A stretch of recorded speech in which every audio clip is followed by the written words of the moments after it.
Good morning, good afternoon, good evening, and finally, I'm back. Uh, and it's zombies as well. I mean, I love this deck.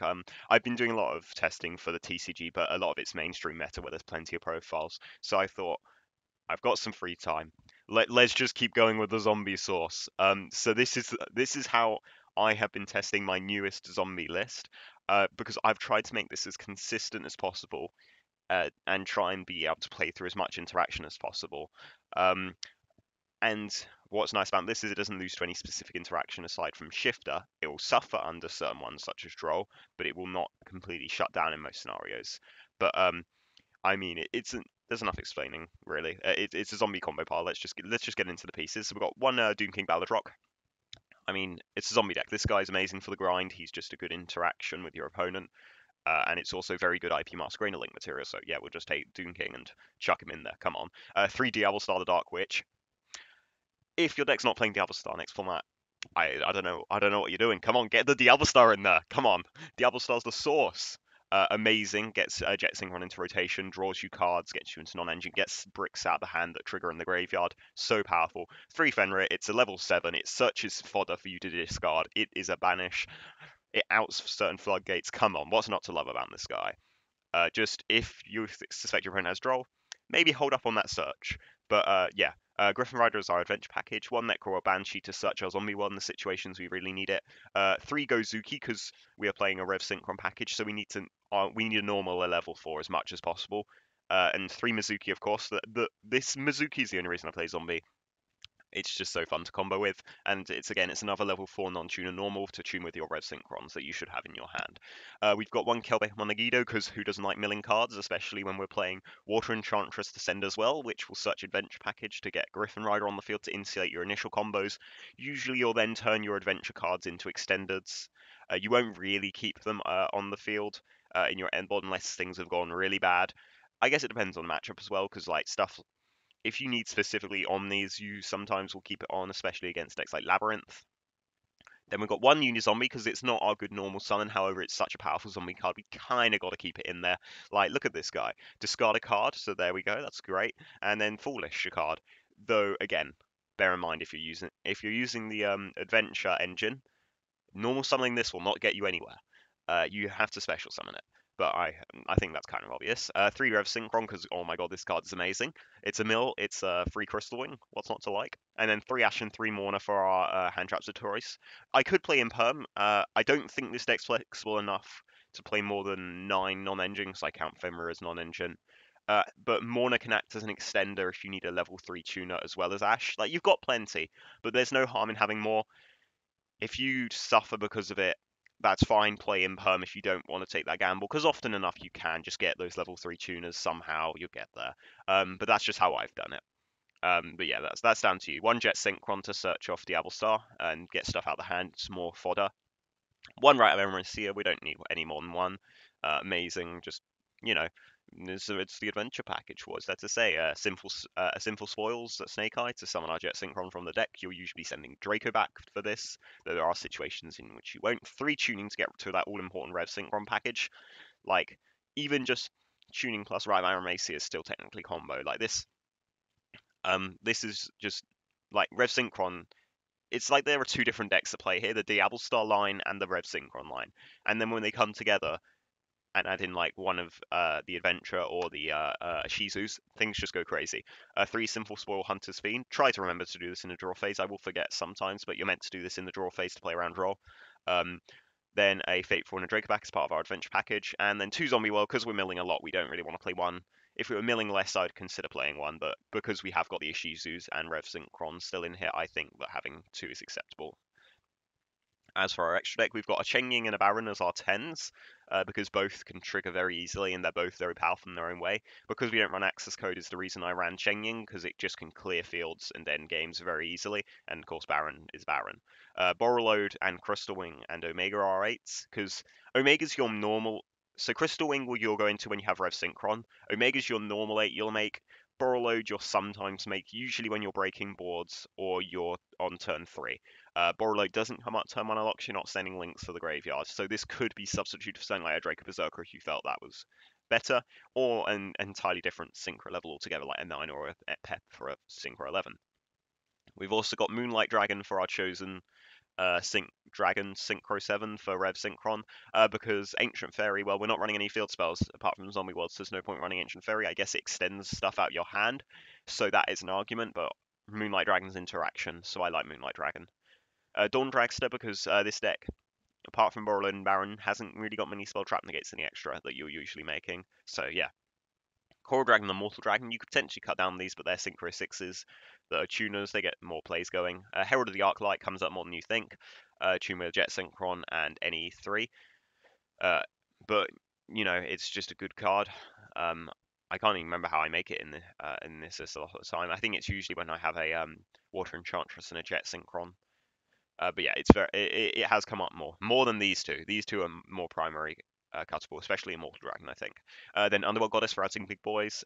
Avramax for linking into your opponent's turn using Masquerena and challenging your opponent to out it. SP Little Knight. Oh my god, this card's cracked. I hope you've all read this card because she's coming. She's not far away. Vampire Sucker, 3 draws. We love it. And then IP Masquerena. As for the side deck, I've opted for 4 Bestials because they act as extenders as well as interaction. 3 Droll to respect Manadium and other combo decks.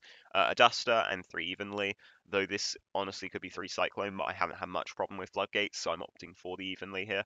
1 Sinful Spores of Betrayal Sylvia for going first. Out Dark Ruler. And then Rivalry of Warlords because we're playing Zombie World, and also Rivalry is just a good card. So yeah, without further ado, let's get into some games. Okay, so our first replay is against Heroes. This is just a standard going first sort of line you could expect to see. We're starting off with Diablo Star. We'll go Chainlink 1, Kelbeck, Chainlink 2, Diablo Star. This isn't just a Chainlink the Kelbeck. I would rather honestly put Diablo Star first on the chain, though obviously we've opened Sinful Spoils here.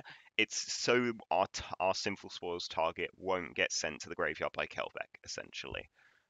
Because we really want that online, though obviously in this case it's slightly different because we opened it like an absolute buffoon. We then proceed to mill the adventures, nothing else really going on, it's just but adventures all we really need here. So we go for an adventure token, then we normal Mizuki, we've got Rev Synchron on hand ready to rumble as well. Then we can go Drake back, grab that Griffin Rider, and then we summon the Griffin Rider. Our combo is now insulated from that nib that's hiding in their hand. We're going to go for Rev Synchron here, tuning into our Moonlight Dragon, mandatory effects trigger, and then we're going to make a Crystal Wing. They now choose to nib, should have nibbed earlier, buddy, because this is just a once per turn, whereas I'd have to shuffle back my Griffin Rider. So we're going to just negate them here. And now we're rolling. We send Draco back to summon a Sinful Spoils, summon a Jet Synchron, then we get to draw a card, and that's a Fenrir, and they realize that, shit, this guy bound to go to the moon.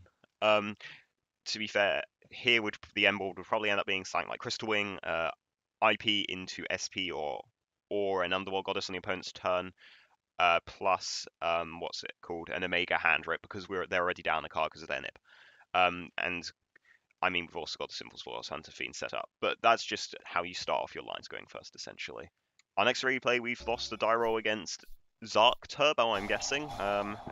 Bit of a weird open here. I thought you'd usually do Dragon Shine, send Darkworm, but okay, you're doing it now, cool. Go for it, King. We have no interaction, but we have got a semi-decent hand here. Like this hand could roll going first.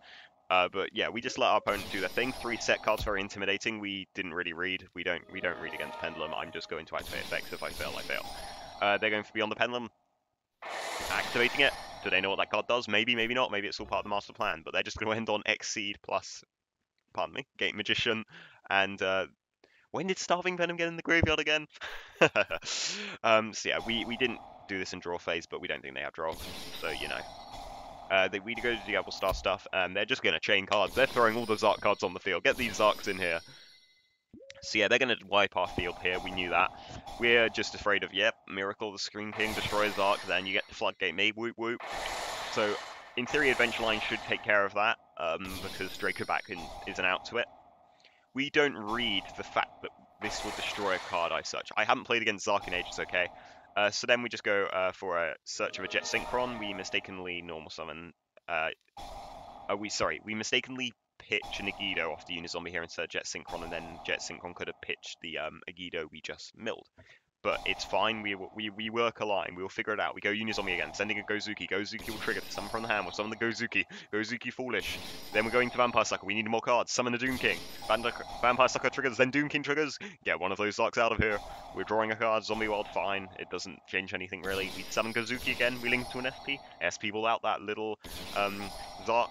And then we can just go Rev Synchron lines here into Moonlight Dragon because they have no cards in hand, so we can make a Borreload here. And then we know that this is coming back next turn. We've got SP to banish a card, Borreload to negate. We've got a Jet Synchro in hand to do some more stuff with. Doom King will come back. Yeah, we can break boards. Specifically Floodgate boards. If we talk about a bunch of Omni negates, we're not talking so good. But I think most boards struggle with a bunch of Omni negates without any non-engine, to be fair. Finally, we're going first against Labyrinth, and ooh, those non-engine are nasty. This is showing essentially how bad multiple non-engine can be for the deck, but how we're still scurrying our way to an end board. We're getting an adventure token up, then we can use Water Tranche as an extender, then we go into Moonlight, then we go into using our Rev, then we can make a Herald and a Moonlight Dragon, pass on that. Oh my god, that is the greatest top deck you could have gotten. So we go for Moonlight because it's mandatory, otherwise we wouldn't. And we get to search Drake back with a Fateful. We protect Moonlight Dragon because otherwise Herald can be contested anyway. So they're setting and passing here with a big Welcome and a Droll to bounce off the big Welcome Doom, and they're going for lovely lines. We don't care, we've got a Kelbeck in hand. Unless you destroy specifically Fateful, which you should have. But we know Labyrinth Bozos. It's fine. So we get to mill 5. We've got a Water Enchantress in graveyard ready to rumble. Right of Aramecia, go, go, go. Activate that Faithful, get a Draco back. Send the summon the Griffin to send Draco back equip on. They're going to draw us. We ain't doing anything more, buddy. We bricked. Come on. And so they're stuck with 2 big gals in hand, and we have got 1 Omni negate. Have fun, bro. Yeah, that Pot of Extravagance. Looking good. No. So yeah. The deck can struggle when you place variform hand traps. And again, if you face a non-engine not being prepared from it in terms of board breakers, like if you don't protect yourself against Evenly or Dark Ruler post side, you will probably get punished. But you need to force your way to an end board somehow. And because usually this deck will be fine from a recursion point of view anyway once you actually get the ball rolling. It's just making sure you get there in the most optimal way possible without ruining your grind. My final thoughts on the deck really, I'm not sure how to feel. It has a lower ceiling, I think, this deck, but it's so much more consistent and so much better at doing what it does than other zombie builds. Like contemporary zombie builds, often you're just brick so much, whereas like even with a brick here, we can work our way to something usually, and we have sufficient non-engine as well. Like you could potentially change things up, take out 1 Diablo Star, maybe take out a Zombie World if you're feeling brave, and put in, and maybe even a Gozuki to be honest, or a tuning, and put in like another 3 non-engine if you really wanted to. You can have that space. You could also just up the numbers. But I think it's improving. I'm still working on zombie builds. I have no idea where they'll go. As more cards get released, I'm sure the things will change. I mean, like with Dragon Rulers being on the move, I could try and work something out with that as well. That is also a possibility. And of course, with Diablo Star being a thing, any new level 1 fire, that presents an opportunity until something in this engine gets hit. Come on, this is too powerful.